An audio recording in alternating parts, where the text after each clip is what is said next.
Hello, Han Love po. So, today, discuss natin kung gusto mong manalo, makinig ka sa akin. Okay? Makinig ka sa mga sasabihin ko. Okay? So, unang-una, kung gusto mong manalo, dapat meron kang budget. Okay? Budget. Kasi, pag wala kang budget, di ka makakabili ng magandang breeder. No? Di ka makakabili ng patoka mo. Hindi ka makapagbili ng mga vitamins, no? Yan. So, hindi naman kailangan sobrang laki ng budget, no? Kasi ang budget po depende kung gaano karami ang gusto mong ilaro. Okay? So, unang-una, syempre, budget. Kung kaunti lang ilalaro mo, maliit lang ang budget mo. Kung isang pares lang ilalaro mo, so definitely, maliit lang rin yung budget mo. Pero sabi nga natin, yung chance of winning, well, kakaunti yung ilalaro mo, mas mababa yung chance of winning kapag kakaunti yung entry mo. Okay? So, syempre, mas marami kang i-entry, mas marami kang ibon na alagaan, and syempre, mas malaki yung kailangan mong budget. Okay? So, yan ang unang-una. Budget. Next. Okay? So, kung meron ka ng budget, syempre, definitely, okay, kailangan mo ng time kung gusto mong manalo. Kasi, time, unang-una, para i-monitor yung mga alaga mong kalapate, papakainin, observation, breeding, okay, then, pagtotos, so, kailangan, meron kang time, para sa mga yan. Importante, lalo, yung,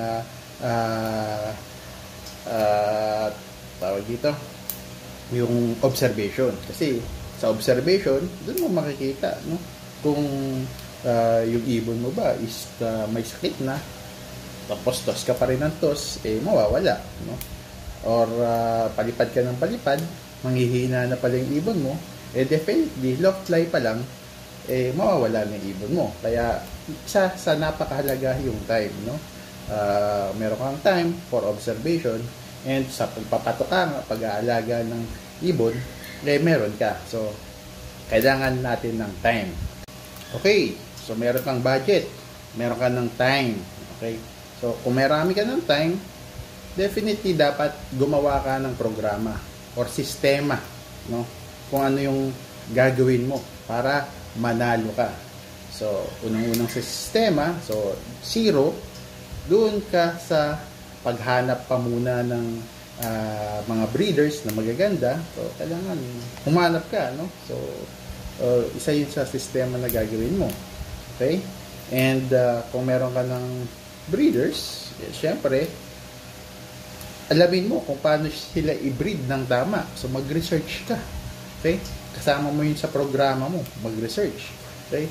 Then, kung paano mananalo sa pooling, ano yung mga dapat mong gawin, Ayan, sa pagtotos, training ng ibon, so i-research mo lahat yan, Actually, lahat yan is available na ngayon, sa YouTube or sa Google, Napakadali mag-research. Okay, so gawin mo lahat ng researches, at gawin mo yung plano. So, from day 1 to hanggang mapadulo mo yung ibon. Okay? Or hanggang sa makula yung ibon, Yan. So, kailangan meron ka lahat ng mga yon para at least, medyo may lamang-lamang na mananalo tayo. Okay?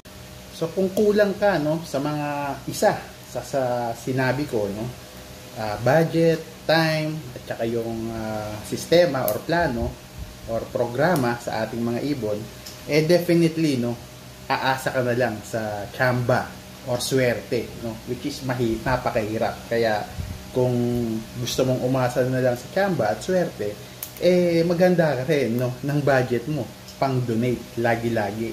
Okay? Magdo-donate ka sa fan race, magdo-donate ka sa sprint race, magdo-donate ka sa derby, pati yung ring mo, donate lahat. Pati ibon mo, sabihin mo na. Okay? Yan.